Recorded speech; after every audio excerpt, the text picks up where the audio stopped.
Olá, eu sou o Rodrigo Antônio Dias. Eu gostaria de agradecer a abertura do espaço da Abramão e hoje eu compartilho com os senhores a minha apresentação, o meu trabalho, que versa sobre ativos e alienação de imóveis em ambiente regulatório, um estudo de caso no setor de saneamento básico. Bem, qual a identificação e justificativa do problema?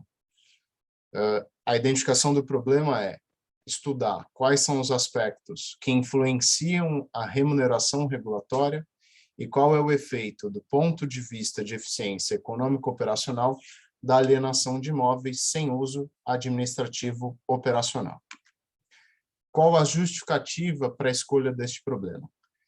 Em primeiro lugar, do ponto de vista de originalidade, regulação e ativos são, de maneira isolada, cada vez mais debatidos no Brasil e no mundo. Há lacuna de exploração da relação entre estes dois temas e há também lacuna do estudo da prática da alienação de imóveis sem uso administrativo operacional. Segundo ponto, quanto à importância, a base de ativos regulatórios impacta diretamente a tarifa, e é a tarifa que, ao mesmo tempo, pretende assegurar o equilíbrio econômico-financeiro dos contratos e também garantir a modicidade tarifária aos consumidores. Terceiro pilar, quanto à viabilidade, a partir da investigação analítica do referencial teórico, além da metodologia proposta para o estudo de caso, que eu vou mostrar na sequência, a exploração do tema foi viável. Fazendo um breve resgate do marco conceitual do referencial teórico, eu tomo emprestado da literatura econômica que monopólio natural é uma estrutura econômica em que um único fornecedor entrega produtos ou serviços em um mercado com fortes barreiras a novos entrantes e, portanto, há argumentos econômicos para a regulação tarifária. O papel do agente regulador é afastar a ação dos monopolistas em direção aos lucros excessivos, a restrição de entrega dos serviços ou produtos na quantidade demandada pela sociedade e também afastar a eventual piora da qualidade dos serviços ou produtos entregues. De maneira bastante simplista, eu proponho que a receita total do monopolista regulado seja entendida como a somatória dos custos operacionais mais a base da tarifa, que é entendida como os ativos necessários para a prestação dos serviços, multiplicada pela taxa de retorno, entendida como a remuneração do capital do investidor. A partir da literatura contábil, eu defino que ativos são incorporadores de um benefício futuro provável, que envolve a capacidade, isolada ou em combinação com outros ativos, de contribuir para a geração de futuras entradas líquidas de caixa. Um conceito bastante importante, a base de remuneração regulatória, a BRR, é ela quem garante a remuneração por tarifas do prestador, do regulado, e para que a BRR seja calculada, é importante que haja a previsão de apuração de todos os ativos do prestador, mais a avaliação destes ativos do prestador, mais a alocação de índices de aproveitamento, com base no conceito de investimentos prudentes, ou seja, apenas os ativos que expressam sua efetiva utilização nas atividades do operador são considerados.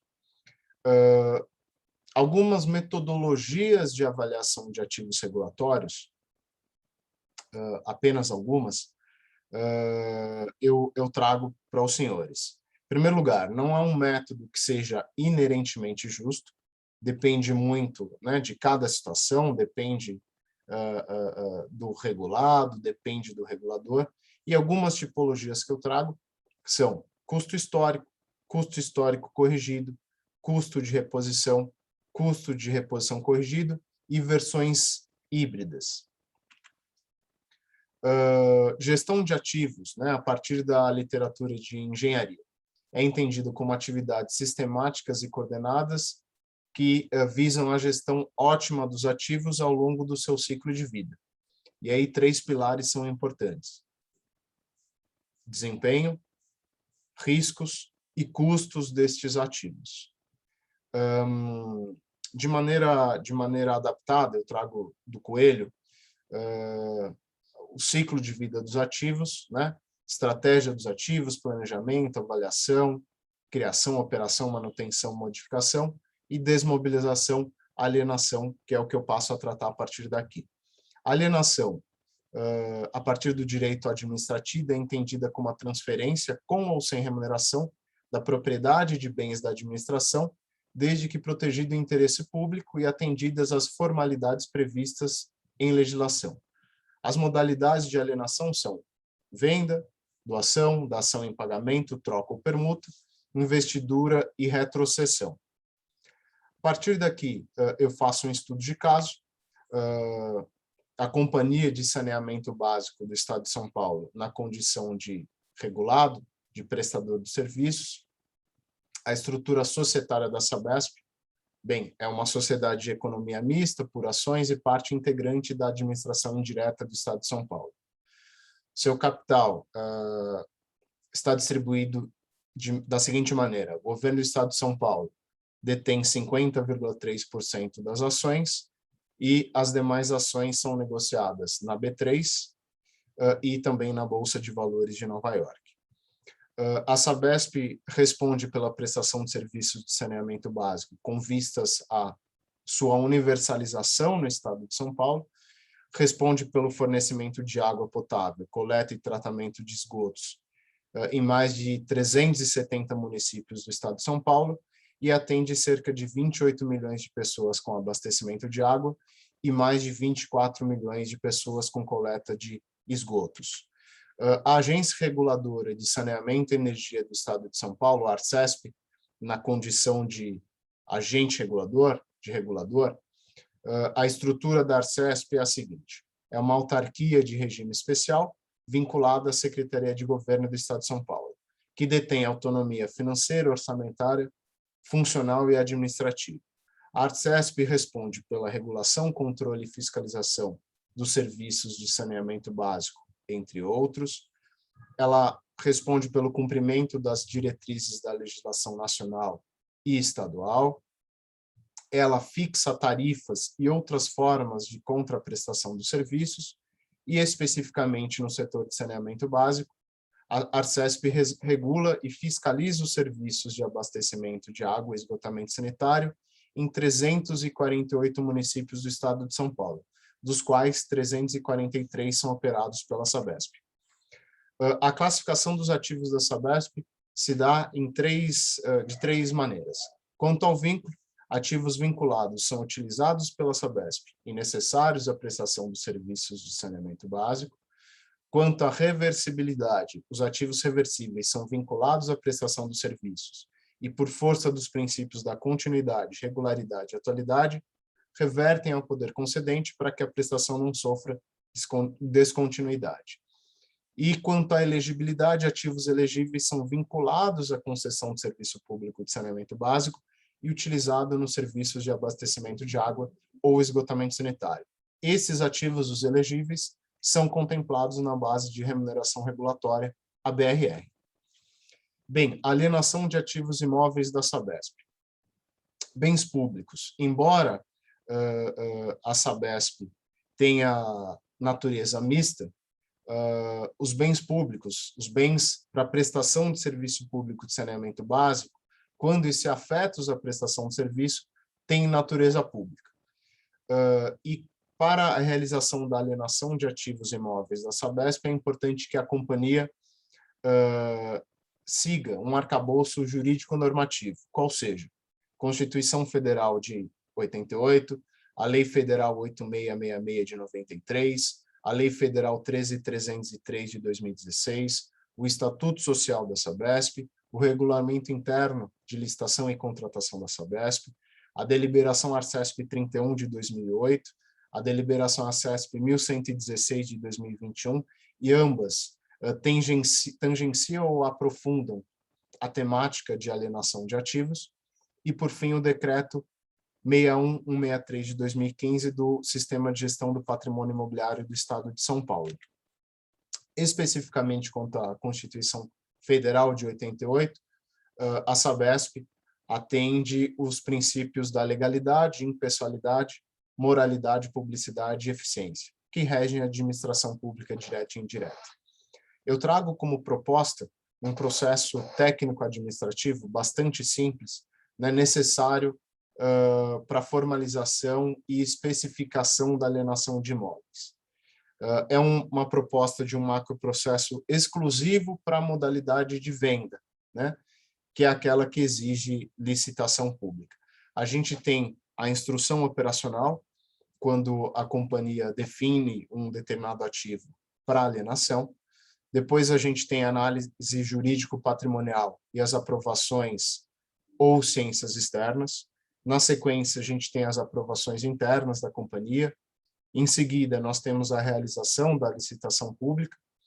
E, na sequência, em caso de venda do ativo, a gente tem a efetivação e a baixa contábil patrimonial do ativo. De acordo com o plano de negócios da Sabesp de 2018, há um rol denominado de outras receitas, dentre as quais a alienação de ativos imóveis. E essas receitas de alienação de ativos imóveis foi agrupada no item demais do quadro a seguir, no item 1.2. Quais são os resultados econômico-financeiros da alienação de ativos imóveis da Sabesp? Eu trago um quadro com as receitas obtidas com as alienações de imóveis na modalidade de venda exclusivamente, que é aquela que exige licitação pública, e nós verificamos receitas de mais de 30 milhões de reais em valores nominais no período entre 2015 e 2019. E se nós compararmos este valor com o quadro anterior, né, com as outras receitas da Sabesp, a gente pode verificar a importância, a relevância, o peso da alienação de ativos imóveis dentro deste rol de outras receitas. Como considerações finais, eu trago os benefícios da alienação de imóveis sem uso administrativo operacional e sem previsão de utilização futura para 3 entes. Para o prestador, maior eficiência, aumento de outras receitas, redução da base de ativos não remunerados na BRR e diminuição de custos diversos. Ao poder concedente, os benefícios da alienação é a desoneração do contrato de concessão, e ao terceiro ente, os consumidores, redução das tarifas e busca da maior modicidade tarifária. A título de recomendações de promoção ao prestador de serviços, embora algumas dessas ações a Sabesp já tome, eu destaco assegurar a confiabilidade da base de ativos e aprofundar os controles físico, patrimonial e contábil regulatório para garantir o reconhecimento do investimento na BRR, conferir maior robustez ao cadastro físico georreferenciado de ativos, garantir a rastreabilidade e o histórico do ativo, desenvolver plano de alienação de ativos utilizando critérios técnico-regulatórios. Eu apresento algumas referências para o desenvolvimento deste trabalho, caso os senhores tenham interesse em aprofundar os estudos. Então, mais algumas referências. E assim, eu encerro a minha apresentação. Muito obrigado e até logo.